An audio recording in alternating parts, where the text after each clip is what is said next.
On a rainy night, a 7-year-old girl saves a lost boy and takes him into her home. The boy's father, a billionaire, is so moved by the girl's kindness that he promises to change her life.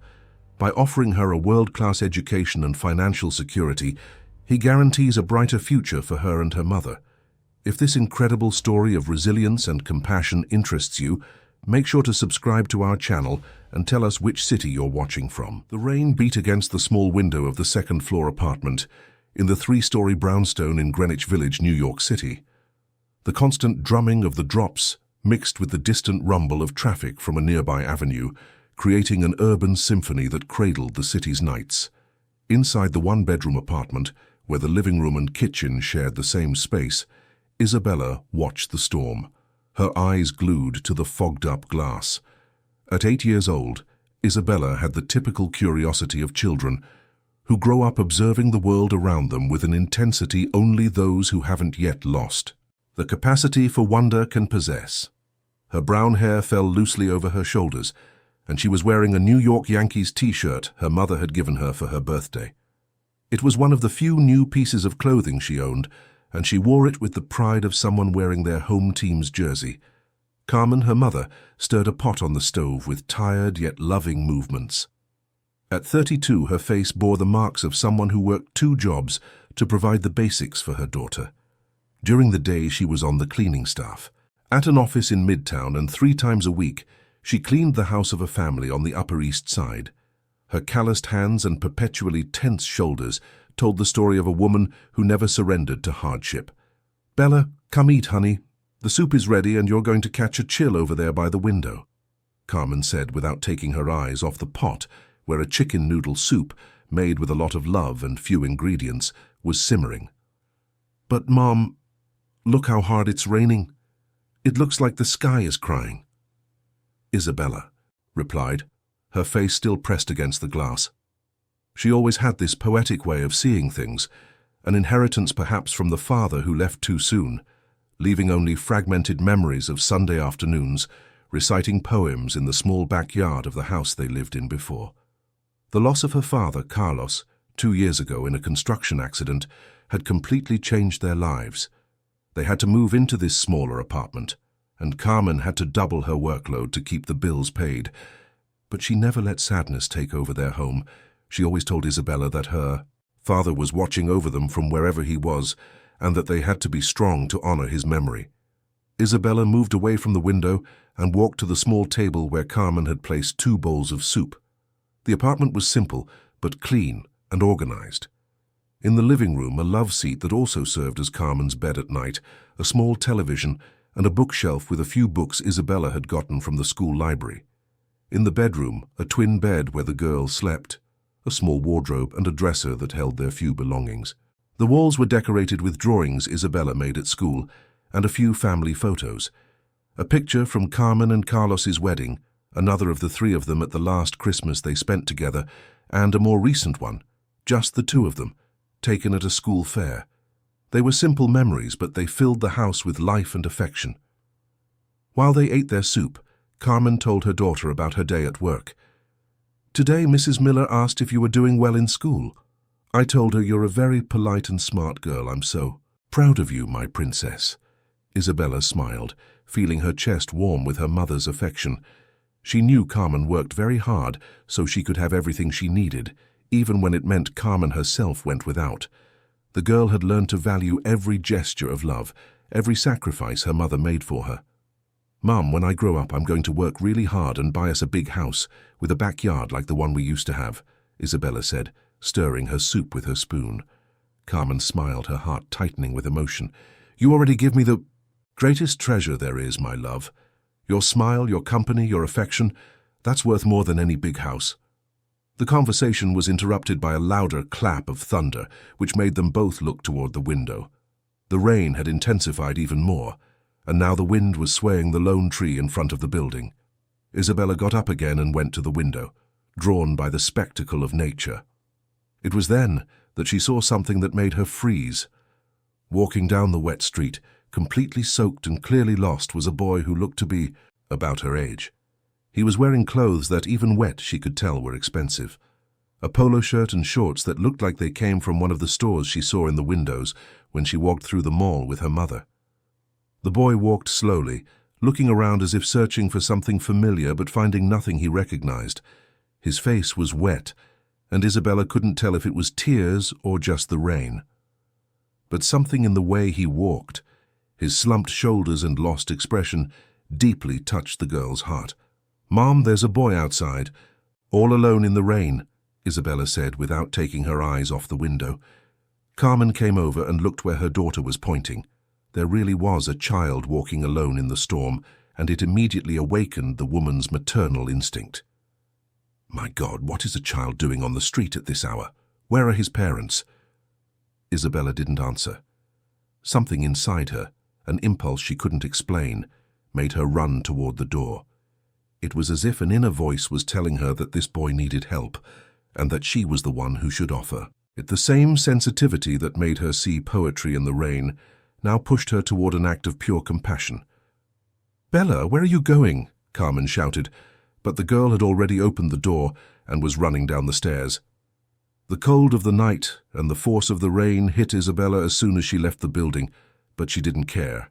She ran to where the boy was, who had stopped under an awning, shivering from the cold and looking lost in every direction. When he saw her approaching, his eyes widened with surprise and a little fear.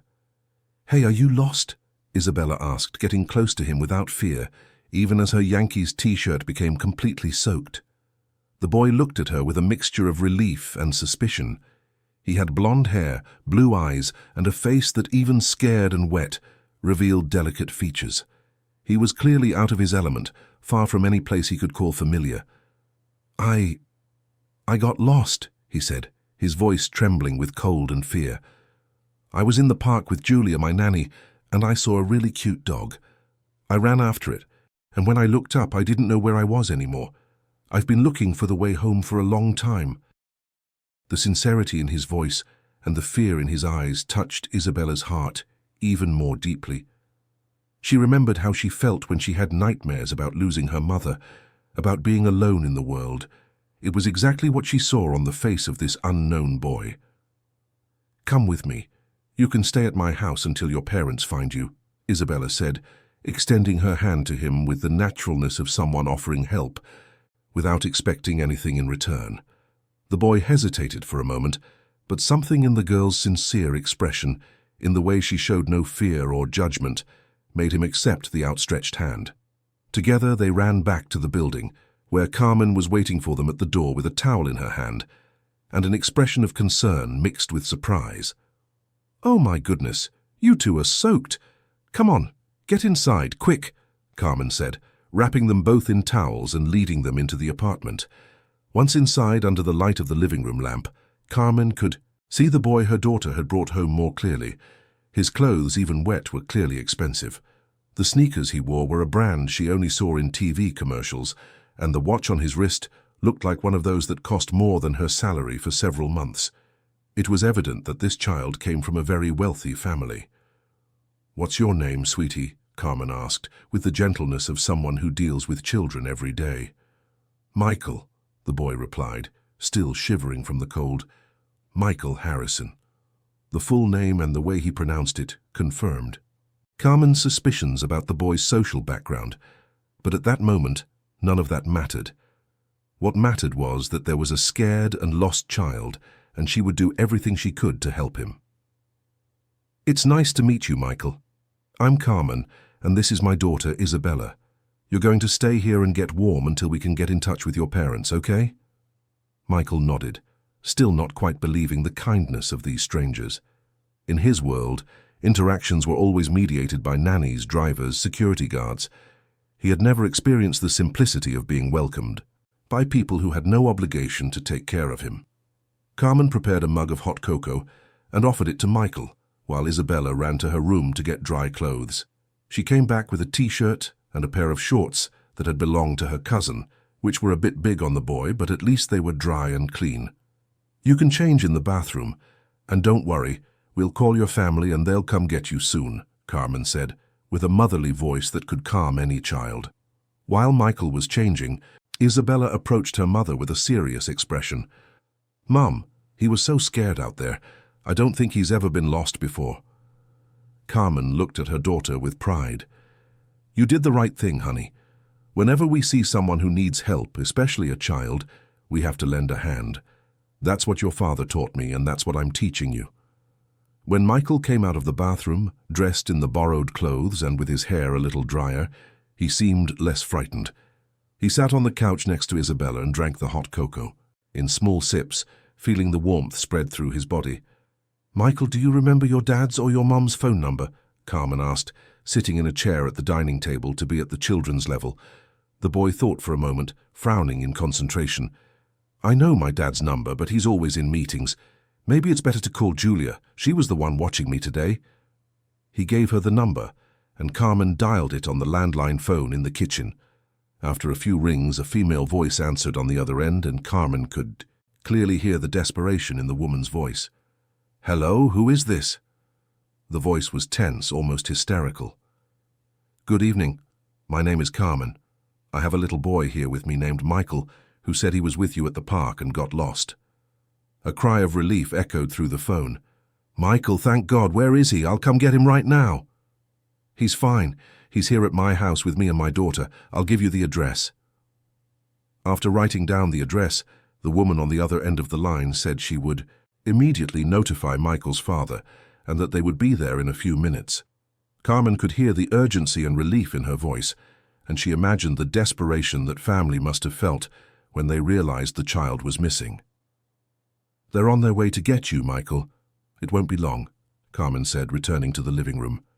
Michael nodded, but Isabella noticed that he didn't seem completely happy with the news.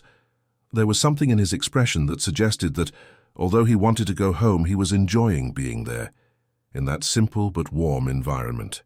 "Do you want to play for a little while until they get here?" Isabella asked, noticing the subtle sadness in the boy's eyes. Michael smiled for the first time since he had arrived. It was a shy but genuine smile. Isabella ran to her room and came back with some games and books. She also brought her favorite blanket, the one with the bunny print that her grandmother had made before she died. "This is my lucky blanket," Isabella said, wrapping them both in the soft fabric. "My mom always says it scares away nightmares and protects you from everything bad." Michael touched the fabric gently, as if it was something precious. In his house, everything was beautiful and expensive, but nothing had the feeling of protection and affection that this simple blanket conveyed. "It's so soft," he said, genuinely impressed. "You can hold it for a little while if you want. Sometimes when I'm sad or scared, I wrap myself in it and I feel better." The girl's generosity deeply touched Michael. He was used to people doing things for him because they were paid to, or because his parents told them to. But Isabella was being kind simply because she wanted to, without expecting anything in return. It was a completely new experience for him. The two began to flip through a children's storybook, and Isabella started reading a story about a princess who saved a kingdom with her kindness. Michael listened intently, fascinated not only by the story, but by the way Isabella read, using different voices for each character and getting excited during the most thrilling parts. Carmen watched them from the kitchen as she washed the dinner dishes. There was something very touching about that scene. Two children from completely different worlds, connected by innocence and the natural ability to form friendships. She could see that Michael was a good kid, just scared and out of his element. Suddenly, the sound of powerful engines broke the tranquility of the rainy night. Carmen rushed to the window and saw a scene that left her completely speechless. A fleet of black SUVs had pulled up in front of their modest building. Two huge, gleaming vehicles, and between them, a sedan that looked like it had come straight out of an imported car magazine.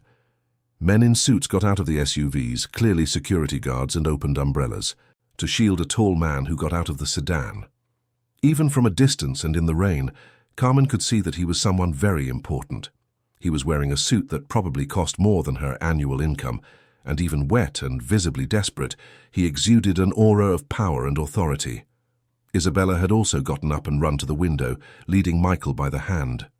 When the boy saw the man on the street, his eyes lit up with relief and emotion. "That's my dad," Michael said, his voice thick with emotion. Carmen's heart began to race. If that was Michael's father, then she was dealing with someone from a social level she had never imagined meeting in person. The difference between her world and that man's was so vast it seemed insurmountable. But at that moment, the only thing that mattered was that a desperate father was about to be reunited with his lost son. The man ran up the stairs, followed closely by his security guards, and when he reached the apartment door, Carmen could hear the urgency in his knocking. She opened the door and was met by an imposing man with blue eyes like his son's, dark hair combed back, and a face that mixed authority with a paternal desperation that would touch any heart. "Michael!" the man shouted as soon as he saw his son, dropping to his knees on the floor and opening his arms. Michael ran into his father's arms, and the two hugged with an intensity that made Carmen and Isabella emotional. It was clear that despite all the wealth and power, this man was simply a father who desperately loved his son and had just gone through the most agonizing hours of his life thinking he might have lost him. The hug between father and son lasted for long minutes, and Carmen felt her eyes well up with tears as she witnessed the scene. It was impossible not to remember Carlos, how he used to hug Isabella after a day's work, lifting her into the air and spinning her around the small living room. The longing squeezed her chest, but at the same time she felt grateful to be able to provide this reunion. The man finally stood up, still holding Michael, and turned to Carmen and Isabella. His blue eyes were red with emotion, and he took a deep breath, trying to regain his composure. When he spoke, his voice was deep but filled with profound and sincere gratitude. "Ma'am, I don't know how to thank you for what you did for my son," he said, putting Michael down but keeping a protective hand on his shoulder.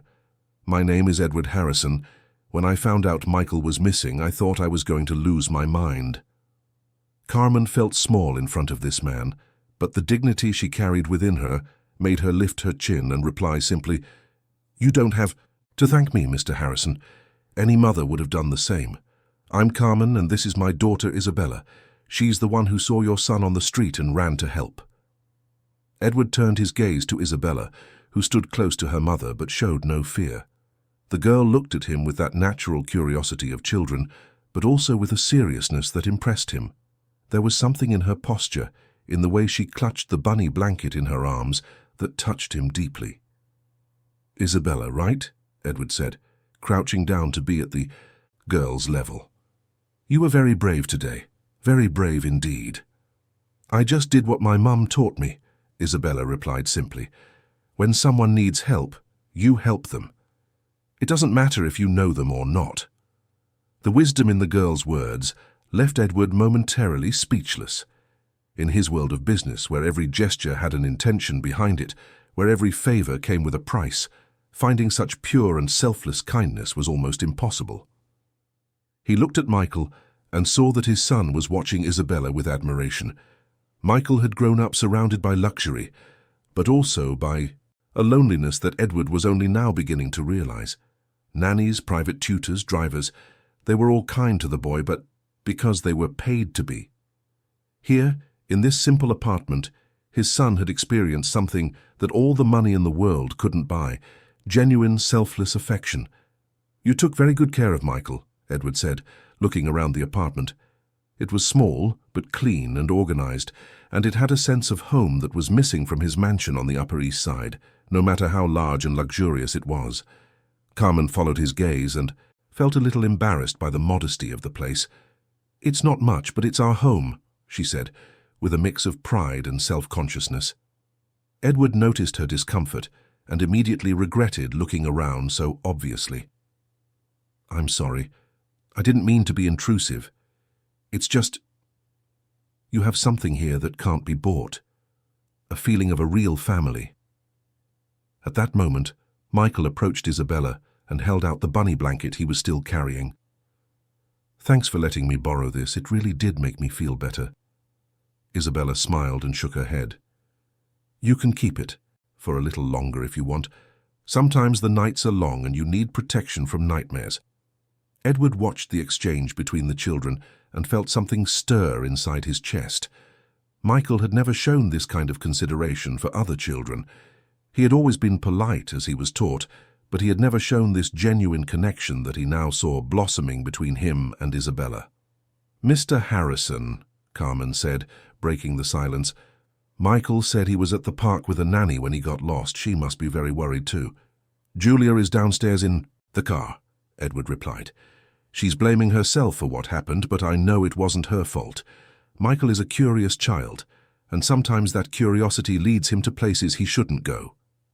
Michael lowered his head, feeling guilty. I'm sorry, Dad. I saw a really cute dog and I wanted to pet it. When I looked up, I didn't know where I was. Edward gently ruffled his son's hair. You didn't do anything wrong, Michael. Kids do kid things.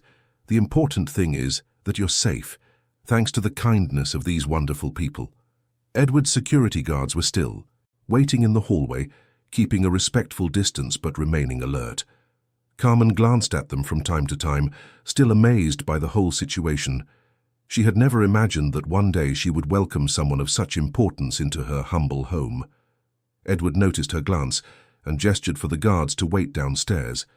He realized that his presence with his entire security team was making Carmen uncomfortable, and the last thing he wanted was to cause embarrassment to the people who had saved his son. Carmen, Edward said, turning to her with a serious expression, I'd like to talk to you about how I can repay you for what you've done today. Carmen immediately raised her hand. There's no need to repay anything, Mr. Harrison. Like I said, anyone would have done the same thing. But Edward shook his head firmly. You don't understand. When Michael disappeared, I felt like my world was falling apart. He's all I have. His mother died when he was a baby, and it's been just the two of us ever since.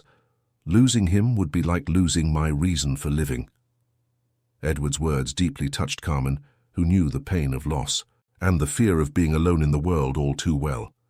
She looked at Isabella and imagined what it would be like if something happened to her daughter. The desperation she would feel would be exactly the same as what she saw in the eyes of this powerful man. I understand what you're feeling, Carmen said softly. When my husband died, I thought I wouldn't be able to raise Isabella on my own. But you find strength where you never thought you had it. Edward looked at her with renewed interest. You're a widow too. Yes, Carlos died 2 years ago in a work accident. Since then, it's just been the two of us. Michael, who had been listening to the conversation, approached Isabella and murmured, You lost your dad too. I lost my mum when I was little. The two children looked at each other with an understanding that went beyond words. There was a mutual recognition of the pain they carried, despite their ages. Isabella reached out her hand to Michael, and he took it without hesitation. Edward watched the instant connection between their children and was deeply moved. It was as if fate had brought these two families together, two families that had experienced loss and now found comfort in each other's company. Carmen, Edward insisted, I have to do something. I can't just walk away and go on with my life as if nothing happened. You and your daughter saved my son, but more than that, you cared for him as if he were family. Carmen sighed, realizing that Edward wouldn't give up easily. Mr. Harrison, we didn't do this expecting anything in return. We did it because it was the right thing to do. And that's exactly why I need to repay you, Edward said with intensity. Because you did it out of pure kindness. Please allow me to at least show my gratitude in a concrete way. Isabella, who had been watching the conversation between the adults, approached Michael's father. Mr. Harrison, can I ask you something? Edward smiled at her, touched by the formal yet affectionate way she addressed him. Of course, Isabella. You can ask me anything you want. Will Michael be able to come back and play here sometimes? He seems really nice, and I liked spending time with him. The girl's innocent question touched both Edward and Michael. The boy looked at his father with hope in his eyes, waiting for a positive answer. I would love that, Isabella. In fact, I'm thinking of ways for our families to get to know each other better. Carmen felt a knot in her stomach. She knew that people like Edward lived in a completely different world from theirs, and she feared that this social difference could cause problems or embarrassment for Isabella in the future. Mr. Harrison, she said carefully, I appreciate the thought, but our worlds are very different. I don't want Isabella to suffer in the future because of this. Edward understood her concern perfectly. She was an intelligent woman and knew exactly the challenges that a friendship between children from such different social classes could bring. Carmen, I understand your concern, and I admire your wisdom in protecting your daughter. But I can assure you that I will do everything in my power to ensure that this social difference is not a problem.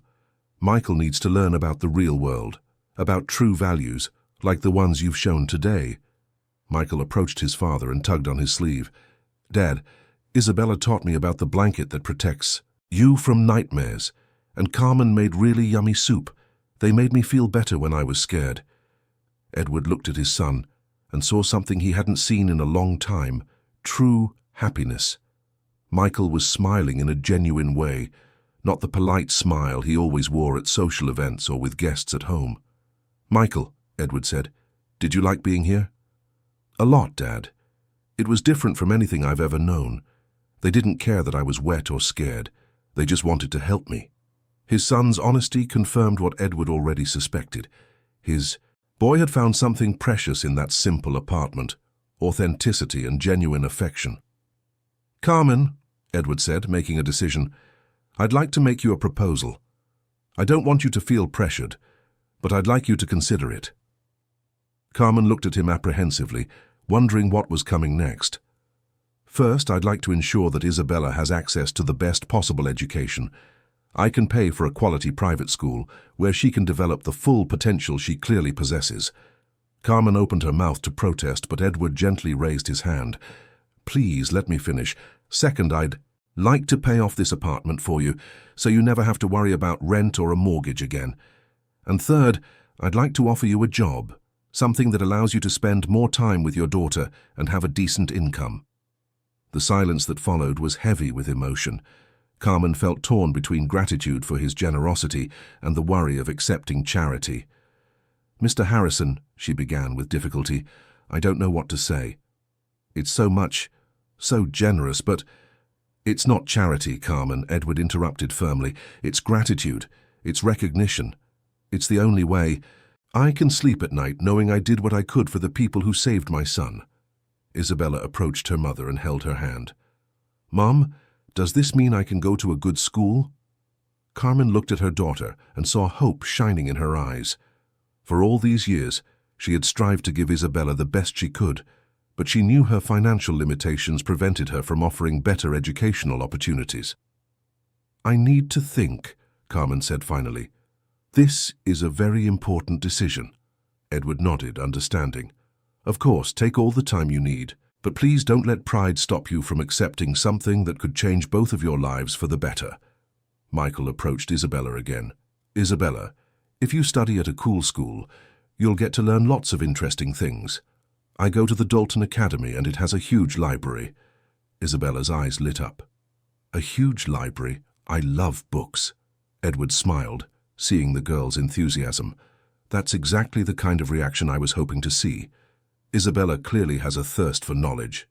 Carmen watched her daughter, her heart aching. She knew this was a once-in-a-lifetime opportunity, one that could guarantee a completely different future for Isabella. But she also feared the consequences of accepting such generosity. Mr. Harrison, she said finally, if I accept your proposal, how would it work?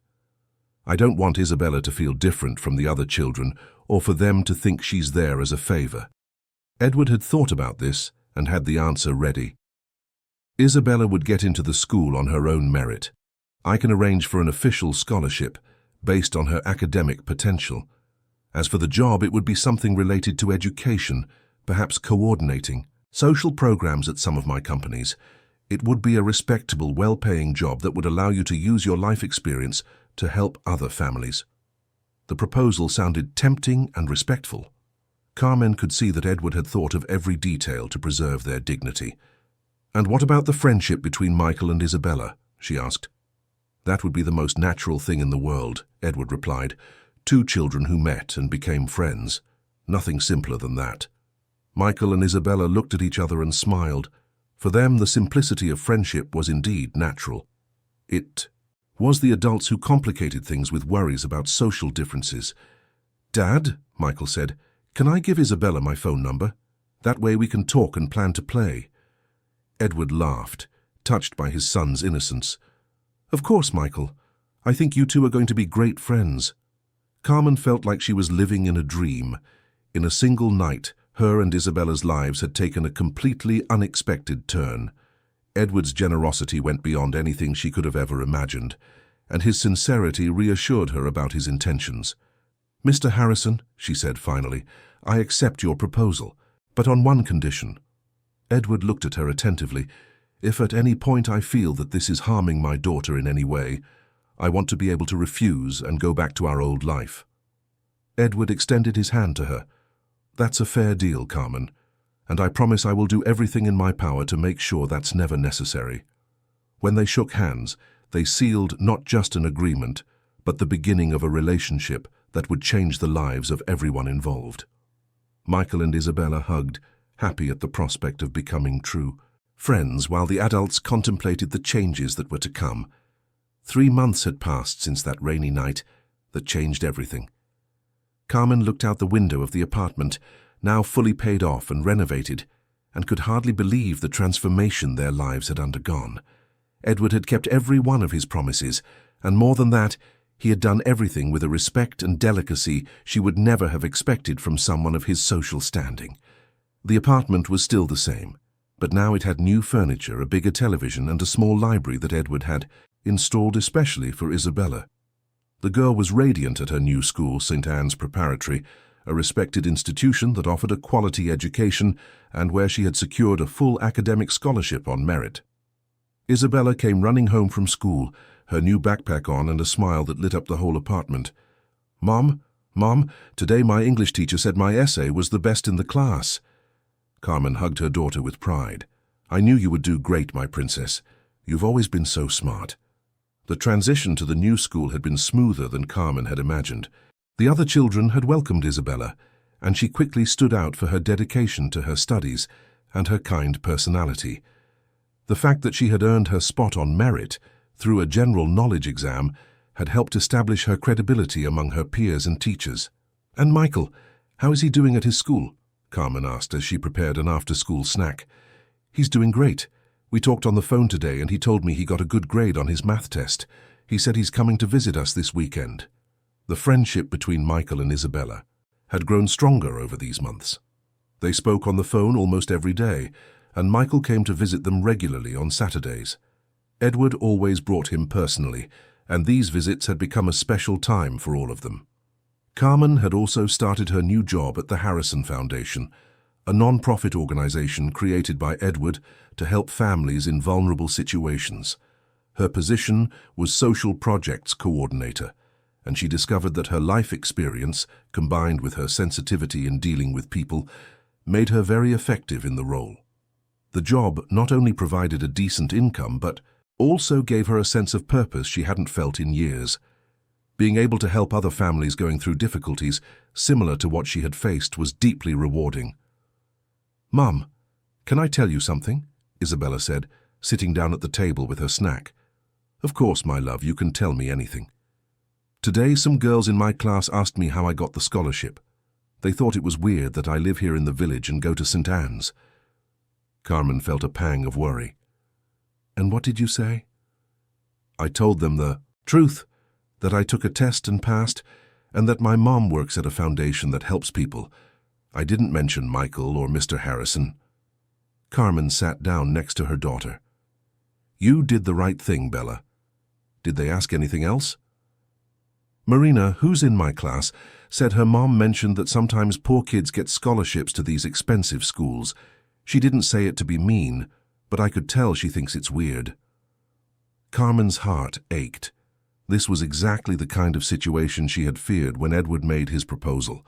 The social difference was a reality that couldn't be ignored, and she knew that sooner or later Isabella would have to face some uncomfortable moments because of it. "And how did you feel when she said that?" Isabella thought for a moment before answering. "At first I was a little sad, but then I thought about what you always teach me, that it doesn't matter where we come from, it matters who we are. And I know I'm a good student and a good friend." The pride Carmen felt for her daughter at that moment was indescribable. At 8 years old, Isabella already showed an emotional maturity and wisdom that many adults lacked. "You are absolutely right, honey, and if anyone ever makes you feel bad because of our situation, you tell me, okay?" Isabella nodded, and continued eating her snack. "Mum, Michael told me his dad wants to talk to you about something important. Do you know what it is?" Carmen knew exactly what it was. Edward had called her the previous week, asking to talk about the future of Isabella's education. He was concerned about the quality of the elementary education at St. Anne's and thought she would benefit more from studying at the same school as Michael, the Dalton Academy, considered one of the best schools in the country. "It's about your education, Bella. He thinks you could go to an even better school. Better than St. Anne's. But I like it there." "I know, sweetie, and you can stay there if you want. It's a decision we'll make together." The truth was, Carmen was torn. On one hand, she recognized that the Dalton Academy would offer exceptional academic opportunities for Isabella. On the other, she feared that putting her daughter in an even more elite school could expose her to more uncomfortable situations. The phone rang, interrupting her thoughts.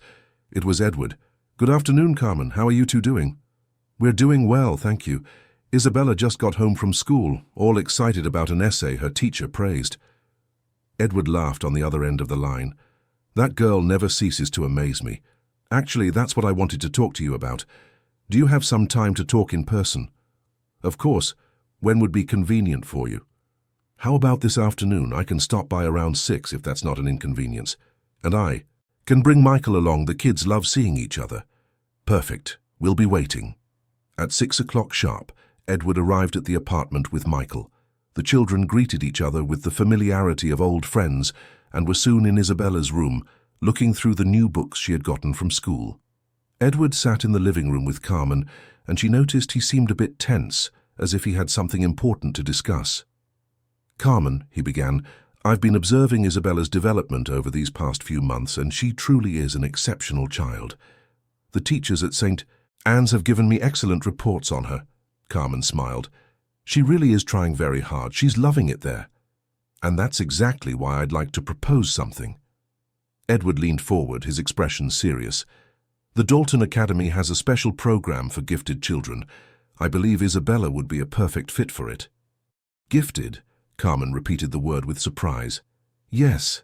I spoke with a specialized educational psychologist, and based on what she told me about Isabella's development, there are strong indications that she has high abilities. The program at Dalton could accelerate her academic development appropriately."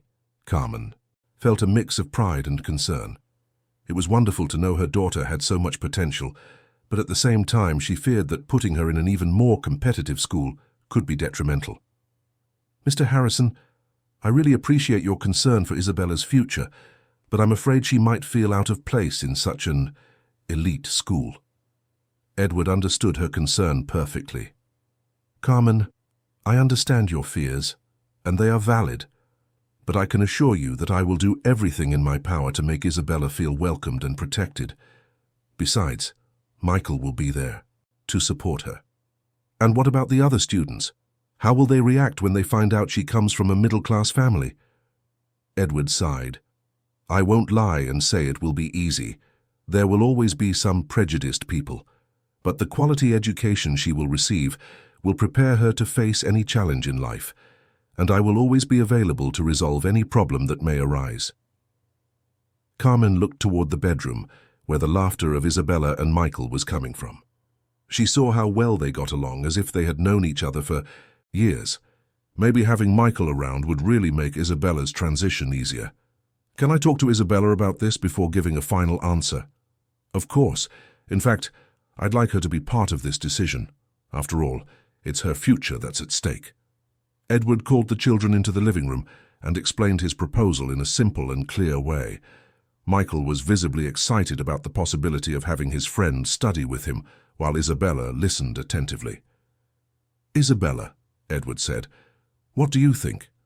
Would you like to visit the Dalton Academy?" Isabella looked at her mother before answering.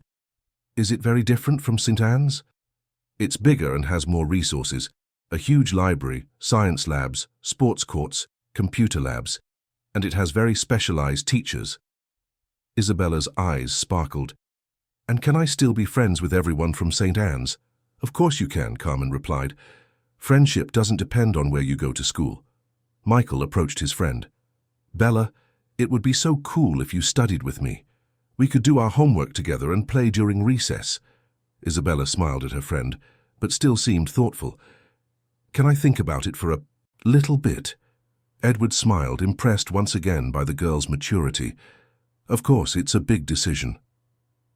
After Edward and Michael left, Carmen and Isabella talked at length about the proposal. Isabella asked intelligent questions about what the new school would be like, the differences she might face, and how it would affect her routine. Mom, do you think I should accept? Carmen chose her words carefully. Honey, I think you have the right to the best possible education. If you feel ready to face the challenges that might come up, I support your decision. What if I can't keep up with the classes? What if the other students don't like me? Carmen hugged her daughter affectionately. Bella, you are one of the smartest and kindest children I know. I'm sure you can adapt anywhere, and if there are problems, we'll solve them together. Isabella was silent for a few minutes, thinking about everything that had been discussed. Finally, she looked at her mother with determination in her eyes. I want to try, Mom. I want to see that huge library and learn new things, and it will be cool to study with Michael. Carmen smiled, proud of her daughters. Courage. Then let's call Mr. Harrison and tell him we accept. When they called Edward with the positive response, he was visibly moved. He promised he would arrange everything so that the transfer would be as smooth as possible and that Isabella would start at Dalton at the beginning of the next semester. In the weeks that followed, Edward arranged for visits to the school so Isabella could familiarize herself with the environment. She met some of the teachers, visited the library, which was indeed impressive, and participated in some activities with what would be her new class. The reaction from her future classmates was mixed. Some children welcomed her with curiosity and friendliness, others with a certain coldness she couldn't quite understand.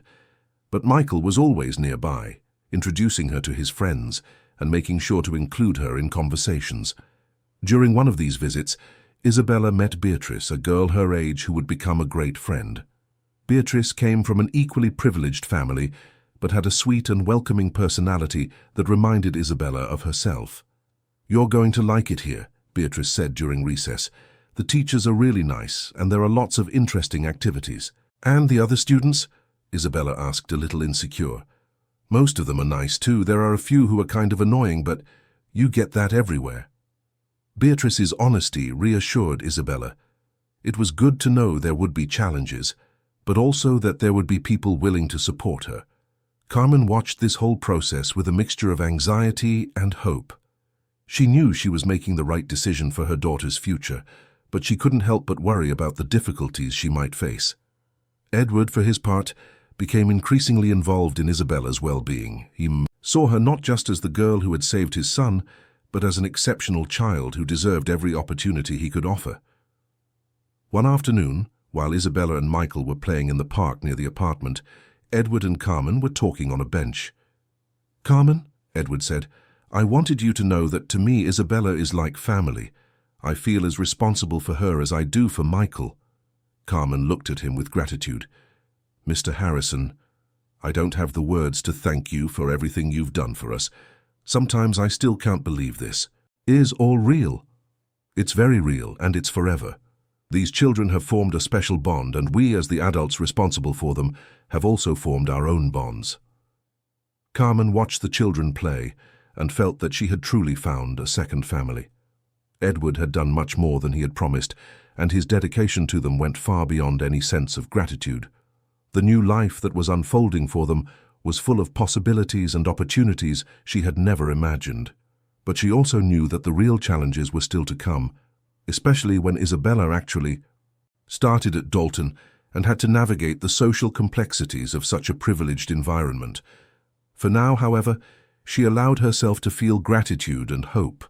Her daughter was happy, healthy, and had a bright future ahead of her, and she herself had found not only financial stability, but also a professional purpose that deeply fulfilled her. Isabella's first day at the Dalton Academy arrived on a sunny March morning. Carmen had woken up earlier than usual, with a knot in her stomach she couldn't hide. As she prepared breakfast, she watched her daughter, who seemed calmer than she was, putting on the new uniform with the pride of someone about to embark on a new adventure. "Mom, you're more nervous than I am," Isabella said, smiling at Carmen as she drank her chocolate milk. "It's just a very important day, honey. I want everything to go well for you." "Everything will be fine. Michael will be there and so will Beatrice. Besides, I studied a lot over the break to be prepared." Edward arrived promptly at 7 in the morning to take the children to school. He had insisted on doing it himself on the first day, wanting to be there to support Isabella through any difficulties that might arise. "Good morning, everyone. How's our future Dalton student?" Edward asked, entering the apartment with Michael by his side. "Ready to learn lots of new things," Isabella replied, grabbing her new backpack. During the drive to school, Edward explained some of the practical details of daily life at the academy. He talked about the schedules, how the class system worked, and the available extracurricular activities. Michael added details about the teachers and the best places to get a snack during recess. "Bella," Michael said, "the English teacher is really nice.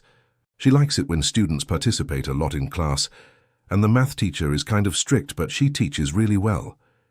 Isabella absorbed all the information, mentally preparing herself for this new world she was about to enter.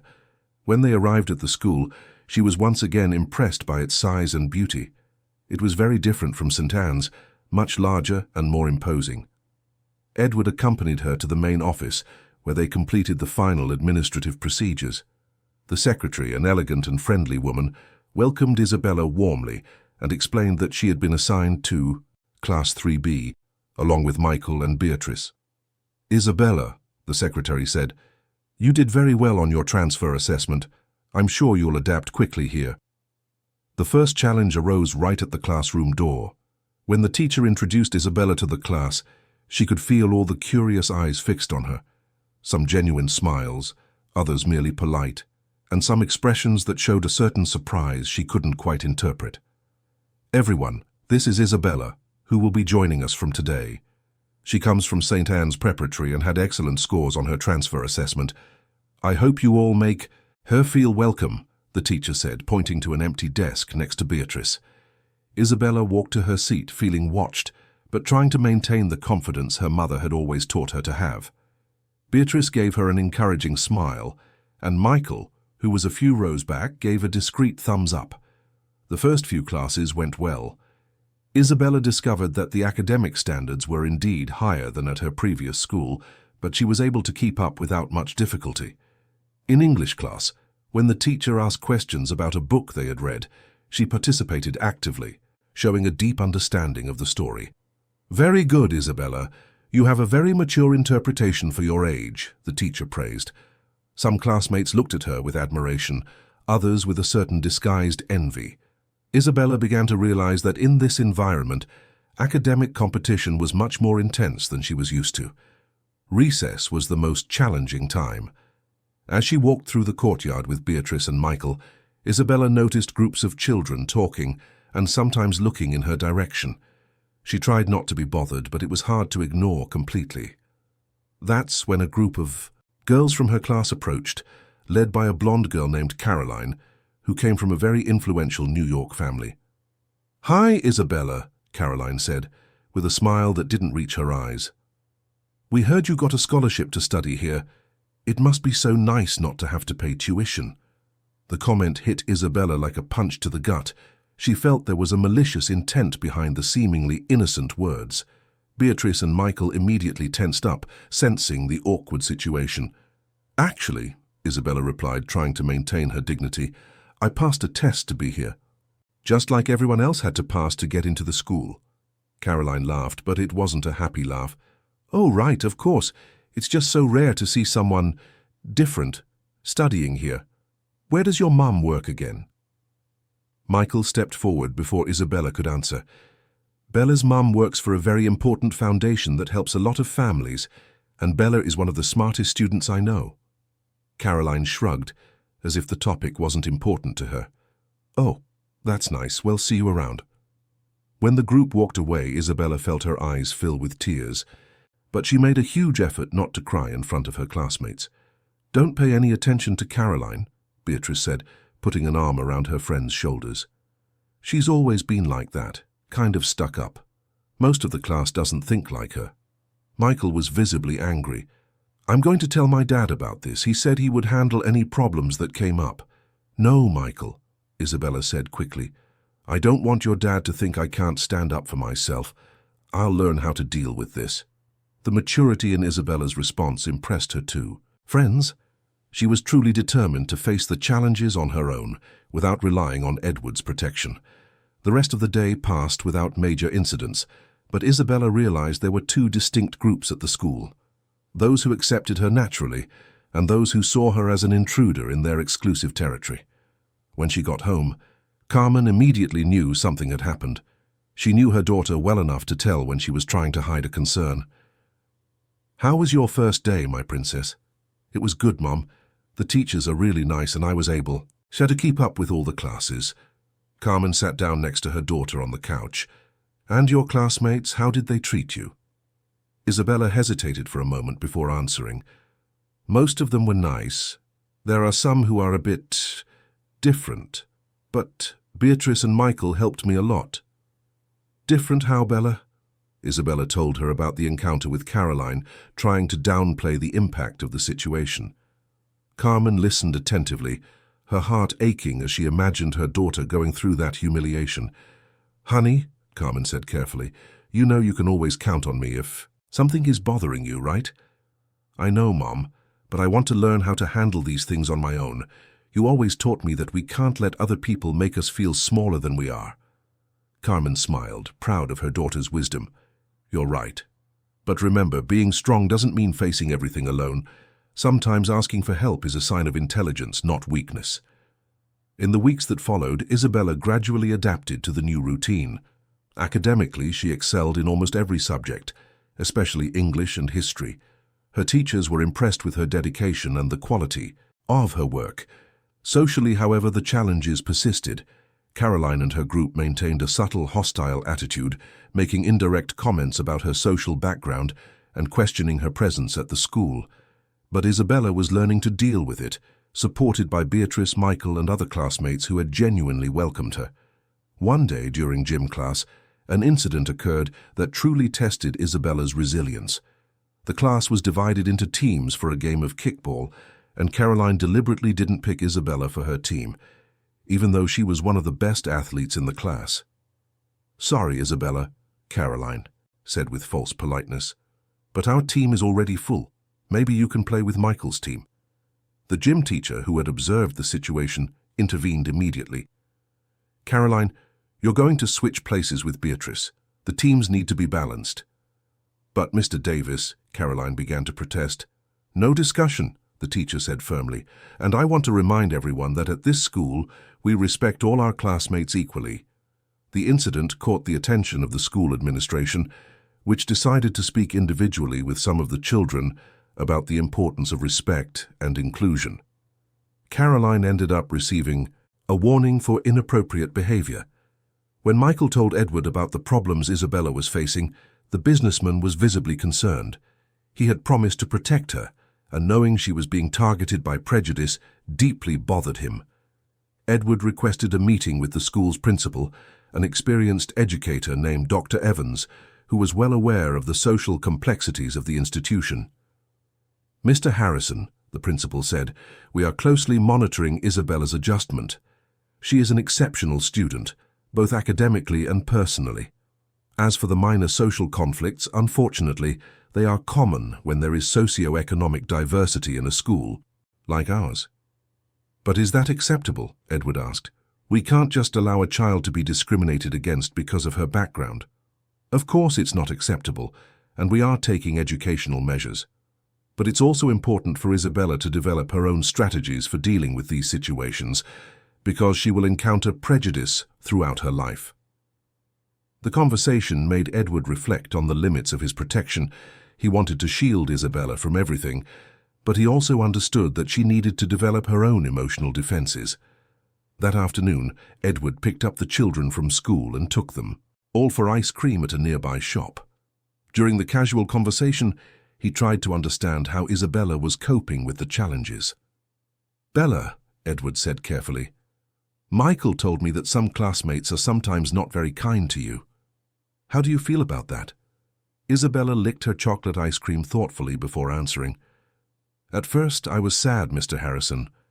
But then I thought that if they don't like me without even really knowing me, maybe the problem isn't with me. The answer surprised Edward with its maturity. And how do you deal with those feelings? I talk to Beatrice and Michael, and they help me understand that not everyone thinks the same way. And I also remember the things my mum taught me, that we can't control what other people think, but we can control how we react. Michael, who was listening to the conversation, spoke up. Dad, sometimes I get angry when I see someone being mean to Bella. Is there anything I can do to help? Edward smiled at his son. The best thing you can do is continue to be good friends. True friendship is the best protection against people's meanness. Beatrice, who was also there, agreed. In my old class, there was a girl everyone picked on because she was overweight. I always tried to stick by her, and at the end of the year, she said it had made all the difference. The conversation revealed to Edward that, despite the challenges, Isabella was developing a solid support network and learning valuable lessons about friendship, loyalty, and self-esteem. That night, when he told Carmen about the conversation, she felt proud of the way her daughter was handling adversity. Mr. Harrison, Carmen said, I want to thank you again for everything you've done, but I want you to know that Isabella is learning to be strong on her own. Edward nodded. She really is an exceptional girl, Carmen. Sometimes I think I'm the one who's learning the most. She teaches me every day about courage, about dignity, about how to face difficulties without losing her sweetness. The months went by, and Isabella carved out her place at the school. Her grades remained excellent, she had joined the school's book club, and she actively participated in cultural activities. Even Caroline and her group began to show a certain respect for her, especially after Isabella stood out in a school play where she brilliantly portrayed the lead role.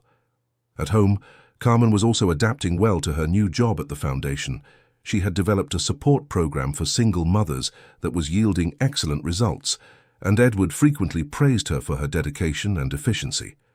One afternoon, while organizing some documents at the foundation's office, Carmen received a call from Isabella. Mom, can you pick me up from school today? I have a surprise for you. Of course, honey. Is everything okay? Everything's great. Just please come. When Carmen arrived at the school, she found Isabella waiting in the reception area with a paper in her hands and a radiant smile on her face. Mom, look, Isabella said, handing the paper to Carmen.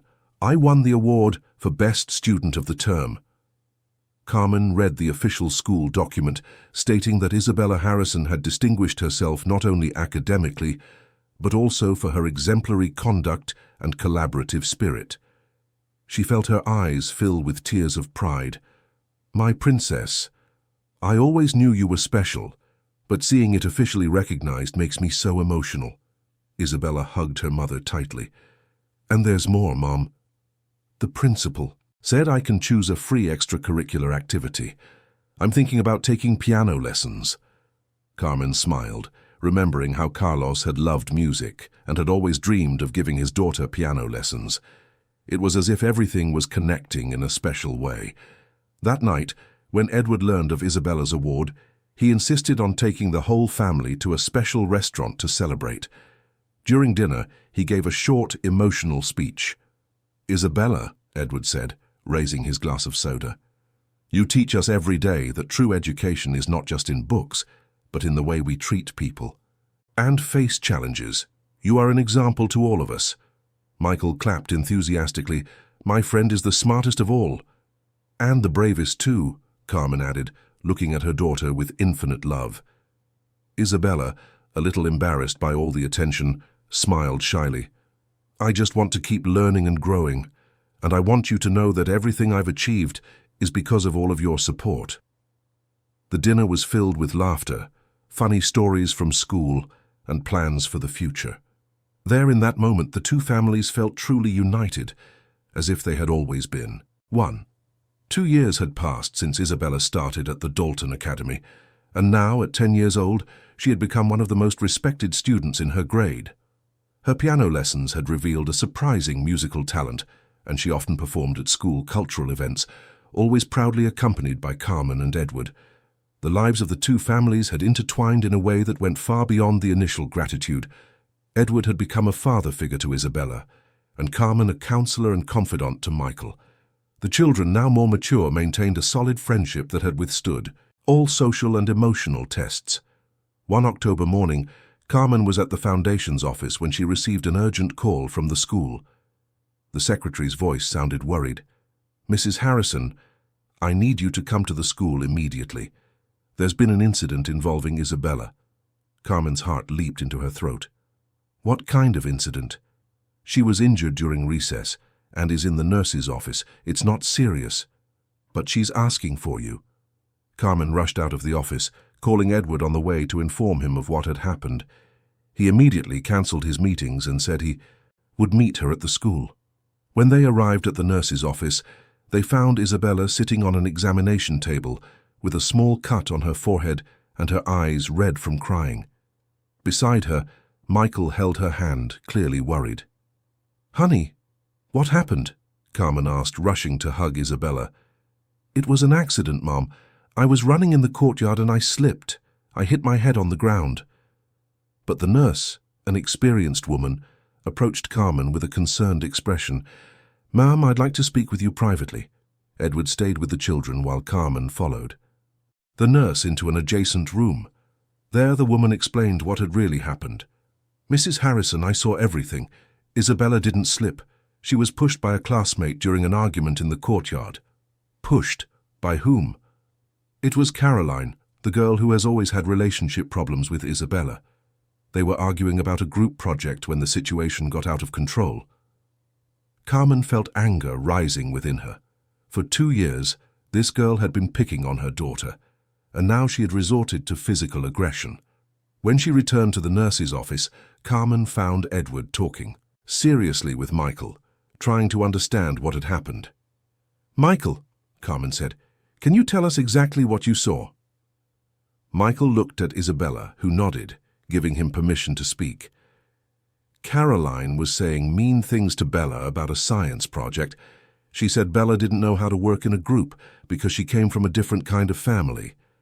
Then Bella said that had nothing to do with it, and Caroline got mad and pushed her." Edward clenched his fists, visibly controlling his anger.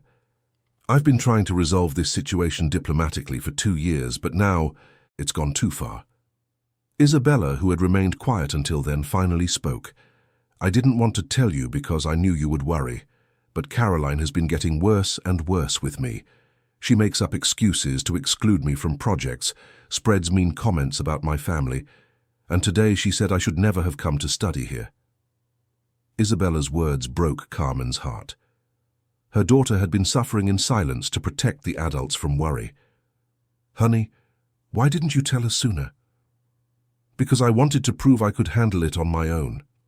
And also because I was afraid you would think I wasn't strong enough to be here." Edward knelt in front of Isabella and held her hands gently. "Isabella, listen to me very carefully. You are one of the bravest people I know. But courage doesn't mean facing everything alone. It means asking for help when you need it and trusting the people who love you." At that moment, the principal arrived at the nurse's office with a grave expression. She had spoken with several witnesses and was already aware of the entire situation. "Mr. Harrison, Carmen," Dr. Evans said, "I would like to apologize for what happened today. This is unacceptable at our institution." "And what will be done about Caroline?" Edward asked, not trying to hide his irritation. "She will be suspended for a week, and her parents have already been called for a meeting. But I would like to propose something more comprehensive to resolve this situation definitively." The principal explained that the school was implementing an anti-discrimination program, with lectures on social diversity and workshops on empathy and respect. Caroline would be required to attend counseling sessions, and the entire class would participate in educational activities on inclusion. Isabella listened to everything in silence, and when asked for her opinion, she surprised everyone once again. "I accept the school's measures, but I'd like to ask for one thing. I want to talk to Caroline in person, with you all present. Maybe she needs to truly understand who I am." The adults looked at each other, impressed by the maturity of her proposal. 2 weeks later, the conversation between Isabella and Caroline took place, mediated by the school psychologist and in the presence of Edward and Carmen. Caroline arrived with her parents, visibly embarrassed and reluctant. Caroline, the psychologist, said, "Isabella would like to talk to you about what happened and how you can coexist better at school." Isabella looked directly at Caroline and began to speak with a serenity that impressed everyone present. "Caroline, I want you to know that I never wanted to take anyone's place here at school. I just wanted to study and learn, like any other kid. My mum works very hard to give me the best she can, and Mr. Harrison helps me because he believes everyone deserves opportunities." Caroline kept her eyes down, clearly uncomfortable. "I know you think I shouldn't be here," Isabella continued, "but I'm here on my own merit. I study, I work hard, I respect everyone, and I just want to be accepted for who I am." It was then that Caroline finally looked up, and everyone could see tears streaming down her face. I know you're smart," Caroline said with a trembling voice, "and I know you're nice to everyone. It's just, my dad always says that people from different families just want to take advantage of those with more money. He says you pretend to be friends to get things." The silence that followed was heavy with emotion. Caroline's parents looked embarrassed by the revelation of the prejudices they had passed on to their daughter. "Caroline," Isabella said softly, "I understand that you learned this from adults you trust. But can you look at me and honestly say that I have ever asked for anything from you or anyone else in our class?" Caroline shook her head, unable to argue. "And can you say that I'm not a good student, or that I don't try hard, or that I don't treat everyone well?" Again, Caroline shook her head. "So maybe what the adults taught you isn't always true. Maybe you can form your own opinion about people by getting to know them for real." The conversation continued for another hour, with the psychologist helping the two girls express their feelings and fears. In the end, Caroline sincerely apologized for her behavior over the past years, and although friendship wasn't immediate, a foundation of mutual respect was established. In the months that followed, the atmosphere at the school improved significantly. Caroline didn't become a great friend of Isabella's, but she began to treat her with respect and even defended her when new students tried to repeat the same prejudiced behaviors. Isabella, for her part, flourished even more. Her piano performances became anticipated events at the school. She was elected class representative by her peers, and her teachers often praised her as an example of dedication and character. One afternoon, Edward called Carmen for a conversation in his office. The corporate environment still intimidated her a bit, but over the years, she had learned to feel more comfortable in his presence. "Carmen," Edward said, "I'd like to talk about the future, Isabella's future, your future, and the future of our family." Carmen looked at him with curiosity. The word family had sounded different this time. "Over the past few years," Edward continued, "you two have become an essential part of our lives. Michael considers Isabella a sister, and I consider you true family." Edward hesitated for a moment before continuing. "Carmen, I would like to legally formalize what already exists emotionally. I would like to adopt Isabella as my daughter, if you both agree." The request left Carmen completely speechless.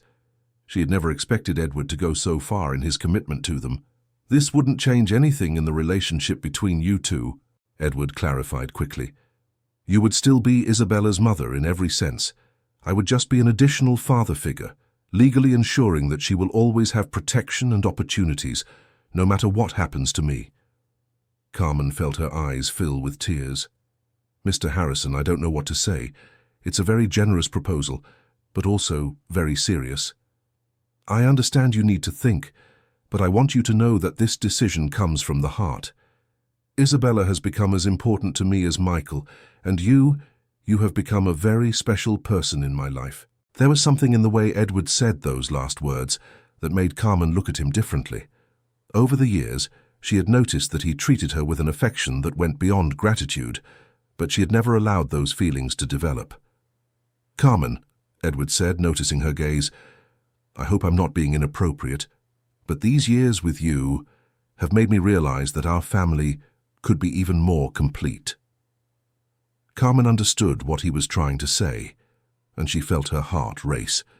Since Carlos's death, she had focused entirely on raising Isabella and had never seriously considered the possibility of a new relationship.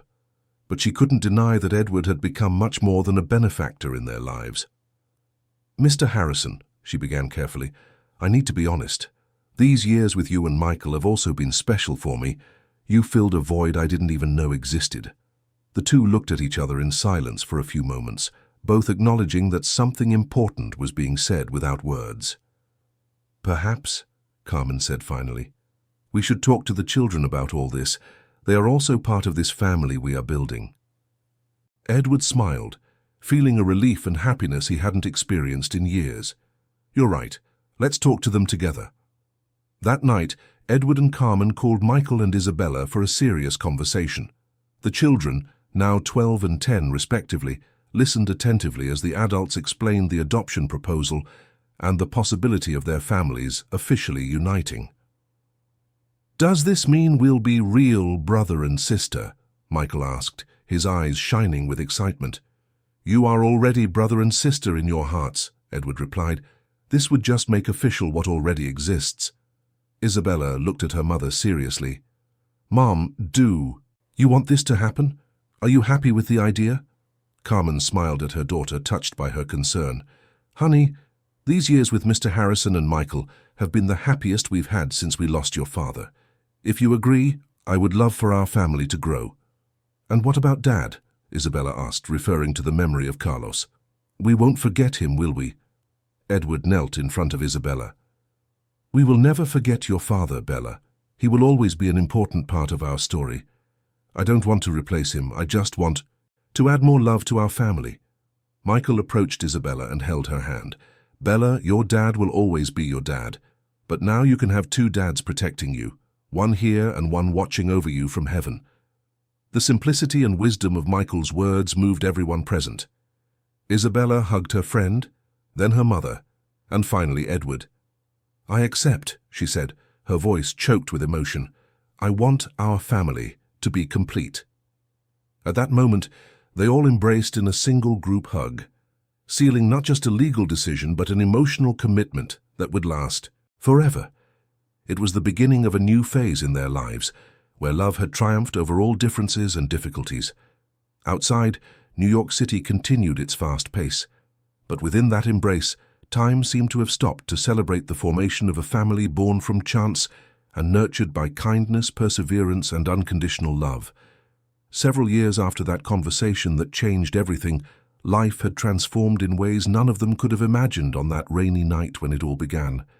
Isabella, now 17, was graduating from high school at the top of her class, having earned a full scholarship to study pre-med at NYU. Michael, at 19, had also excelled academically and had been accepted into the engineering program at the same university. The high school graduation ceremony was being held in the auditorium of the Dalton Academy, and all the families gathered to celebrate this special moment. Carmen, now officially Carmen Harrison, nervously adjusted the elegant dress Edward had insisted on buying for the occasion. Even after all these years as his wife, she was still surprised by the life they had built together. Their wedding had taken place 2 years after Isabella's adoption, in a simple but emotional ceremony where the children themselves had been the best man and maid of honor. It was a moment of celebration, not only of the love between Edward and Carmen, but of the definitive union of two families who had found in each other the completeness they were searching for. "Mom, you look beautiful," Isabella said, approaching Carmen backstage. Her graduation gown fit her perfectly, and her hair was styled in an elegant updo that highlighted the natural beauty she had inherited from her mother. "You're the one who's radiant, my princess. I can't believe my little girl is graduating from high school." Isabella hugged her mother affectionately. "Mom, do you remember when I was scared I wouldn't fit in here? It feels like a lifetime ago." Carmen smiled, remembering those difficult early days. "You always had the strength to overcome any challenge, Bella. I just had to learn to trust in that." Just then, Edward and Michael approached, both wearing impeccable suits and proud smiles. Edward had aged gracefully over the years, and his face showed the serenity of a man who had found true happiness. "My two princesses look stunning," Edward said, kissing Isabella's forehead and then Carmen's. "Dad, you're more nervous than Bella," joked Michael, who had grown into a tall, confident young man, but still had the same sweet personality. "It's just a very special day," Edward replied. "It's not every day I get to see my daughter graduate at the top of her class." The naturalness with which Edward referred to Isabella as "my daughter" still warmed everyone's hearts. The adoption had been finalized years ago, but from day one he had never made a distinction between her and Michael. To him they were both equally his children, and to the children he was simply Dad. The ceremony began with a speech from the principal, Dr. Evans, who had witnessed Isabella's entire journey at the school. At one point, she asked Isabella to come to the podium to give a speech as the class valedictorian, an honor she had earned unanimously among her peers. Isabella walked to the stage with the elegance and confidence she had developed over the years. When she looked at the audience, her eyes immediately found her family in the front row, Carmen, Edward, and Michael, all with tears of pride in their eyes. "Fellow graduates, teachers, and families," Isabella began, her voice firm and emotional. "Today we celebrate not just the end of an academic chapter, but the beginning of a new journey in our lives. During my years here at Dalton, I learned much more than school subjects. I learned about perseverance, about acceptance, and most importantly, about how love and kindness can completely change the course of a life." She paused, looking directly at her family. "I learned that family isn't just about blood or a last name. It's about the people who choose to stand by your side, who believe in you, even when you don't believe in yourself, and who teach you that with education, determination, and a lot of love, any dream can become a reality." The audience was visibly moved, and many parents wiped tears from their eyes as they listened to Isabella's words. "When I was 8 years old," she continued, "I was just a girl living in a small apartment with my mom in Greenwich Village. Today, I graduate from one of the best schools in the country, and I'm going to study medicine at a top university, carrying with me not just academic knowledge, but especially the values I learned at home: humility, gratitude, and the certainty that we must always extend a hand to those in need." Isabella looked toward the back of the auditorium, where several families were watching the ceremony. "I want to dedicate this moment to all the parents who sacrifice every day to give their children the best, especially those who face financial hardship but never fail to provide love and encouragement. You are the true heroes of this story." The auditorium erupted in applause, and Carmen could no longer hold back her tears. Edward held her hand, also moved by his daughter's words. "And I want to especially thank my family," Isabella said, turning her gaze back to the front row. "My mother, Carmen, who taught me that dignity doesn't depend on what we have, but on who we are. My father, Edward, who showed me that true wealth lies in the ability to do good. And my brother, Michael, who from the very first day welcomed me as true family." Michael discreetly wiped his eyes, touched by his sister's words. "But above all," Isabella continued, "I want to remember my first father, Carlos, who, even though he is no longer with us, continues to be my daily inspiration. It was he who planted the seed of kindness in me that led me on that rainy night to extend a hand to a lost child. And it was that seed that blossomed into this wonderful family we have today." The mention of Carlos deeply moved everyone present. Edward had always honored the memory of Carmen's first husband, and the children grew up knowing they had two fathers watching over them, one on earth and one in heaven. "Classmates," Isabella concluded, "let's go on to college carrying with us not just diplomas and knowledge, but the responsibility to make the world a better place. Each of us has the power to change a life, just as our lives were changed by teachers, friends, and family who believed in our potential. May we always remember to give back to the world the education and love we have received." The auditorium rose in a standing ovation that lasted for several minutes. Isabella came down from the stage and ran into her family's arms, where they all hugged emotionally. After the ceremony, the family gathered in the school garden for the traditional photos. Other families approached to congratulate Isabella and praise her speech.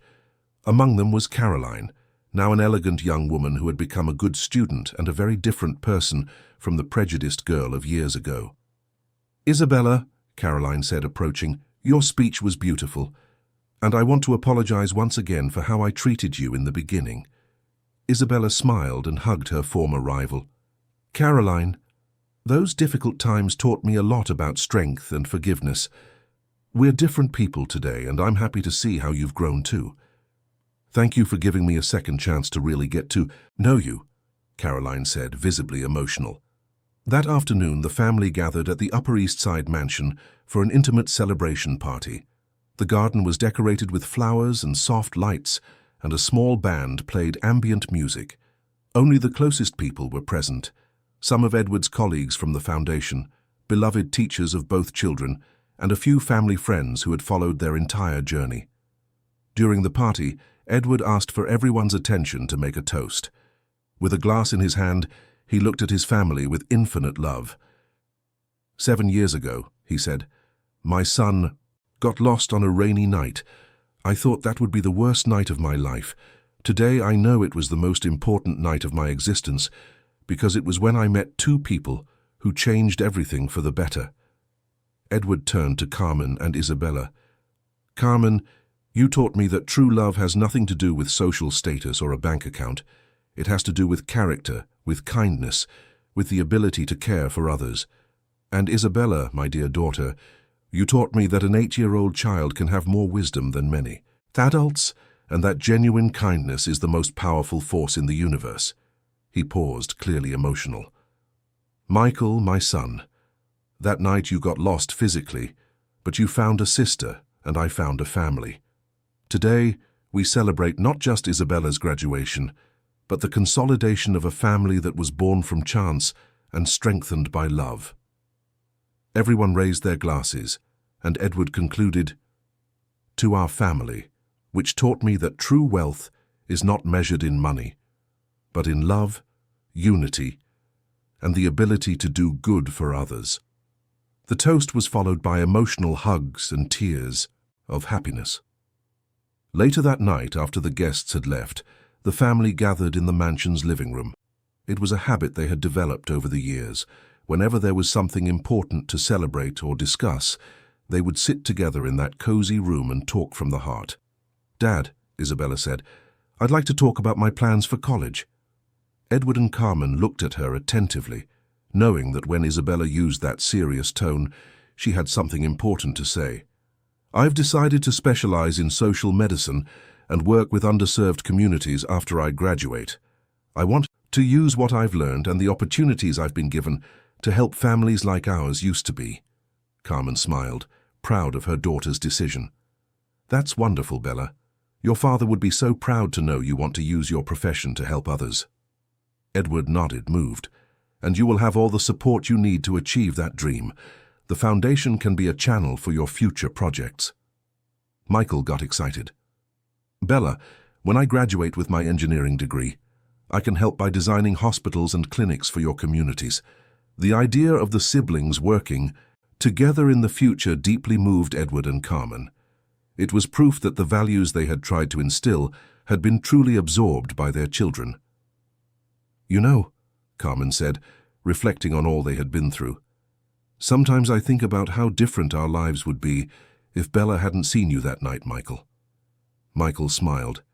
"But she did, and it changed everything. Maybe it was destiny." Edward looked at his assembled family and felt a profound gratitude. "I believe so.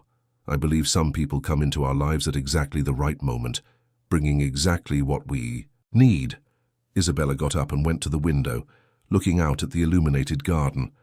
Outside, a light rain was beginning to fall, reminding her of that distant night that had changed everything. "You know what's most amazing?" she said, still looking out the window. "That night when I ran to help Michael, I was just thinking about doing the right thing. I never imagined that one simple act would change our lives forever." Carmen approached her daughter and put an arm around her shoulders. "That's how kindness works, honey. You never know how an act of love can echo through the years." Edward and Michael joined them at the window, and the four of them stood there watching the rain fall softly on the garden. It was a moment of peace and gratitude, a moment to reflect on the entire journey they had traveled together. "Today I understand," Edward said, "that storm didn't come to separate us but to bring us together. Every difficulty we faced over these years only served to make us stronger as a family." Michael pointed to the garden. "Look, it stopped raining. There's even a moon coming out from behind the clouds." Indeed, the clouds had parted, revealing a full moon that illuminated the garden with a magical silvery light. "It's a good omen," Isabella said, smiling. "New phases, new beginnings, but always with family together."